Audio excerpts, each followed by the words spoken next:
Hello, my name's Lauren today, so I'm going to be your coach today. I'm here to go with AC. My athlete today is present with an ACJ sprain, which is from landing on the shoulder post-fall. There's pain present in flexing and abducting, and there's a slight wing in the shoulder. This case study is about restoring stability and strength in all areas, but especially the rotator cuff. So the first exercise I'm going to be doing is a standing external rotation at 90-degree abduction, and this is used with a resistance band. The reason why this is mid-stage rehab is due to the pain being reduced after being 2 weeks after injury, and the reason why we've picked this exercise specifically is it's because the tissue has started to heal, which is going to allow more specific strength training without the risk of re-injury. Due to this, the rest per rep is 2 seconds, which is just enough to restart the position. However, the rest per set is going to be 60 seconds due to being more important for recovery but short enough to keep endurance. My client is going to do 3 sets of 10 reps.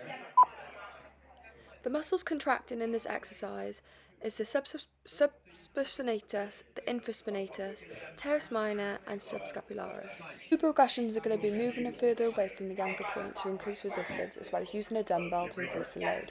Now a regression would be reducing the elevation to perform with the elbows tucked in to decrease strain, as well as shortening the range to allow more focus on the control of the movement. Okay, so my first coaching tip is to keep the elbows in line with the shoulder, and we're aiming for an L shape. The second one is to control the movement back to the start by avoiding the band pulling forward, and this is the eccentric phase. Lastly, ensuring the rotation is from the shoulder, not the wrist, which will enhance the glenohumeral to activate, as well as reducing enhancement from the trunk and the wrist. Okay, so my second exercise is a lay and prone T-raise. This is because athletes normally develop scapular dyskenia, which causes instability. However, this exercise not only strengthens the muscles but improves scapular retraction as well. It's perfect for the mid-phase of rehab because of the focus on control without heavy weight. The muscles contracting is the lower trapezius due to the scapular depression, the supraspinatus due to the shoulder abduction, and infraspinatus/teres minor due to the resisted external rotation. Lastly, serratus anterior is a muscle contracting due to the scapular control. Here you can see me asking my client to squeeze her shoulder blades together at the top, thinking like you're pinching them together or putting them into your back pocket and hold. Nextly, I'd ensure the movement down, the eccentric control, is slow to maintain tension. And lastly, you need to keep the spine in a neutral position to avoid upper trapezius over activation, and that is why we have placed the head face down.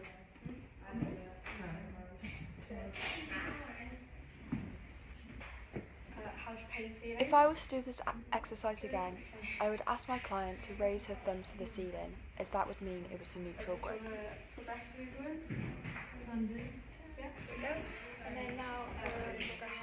Okay, so here I'm talking to my client about the regressions and progressions of this exercise. So a progression would be adding wrist weights or performing on an unstable surface. Here you can see I'm passing my client the weights to add more to the exercise. However, if my client needed to regress this exercise, I would do it standing, meaning the client would be leaning forwards, or have a bent elbow Y raise. Here you can see my client is struggling with the progression. So I've asked her to take the weights back off the exercise and to go back to body weight. This is due to the too much resistance on the pain of the shoulder.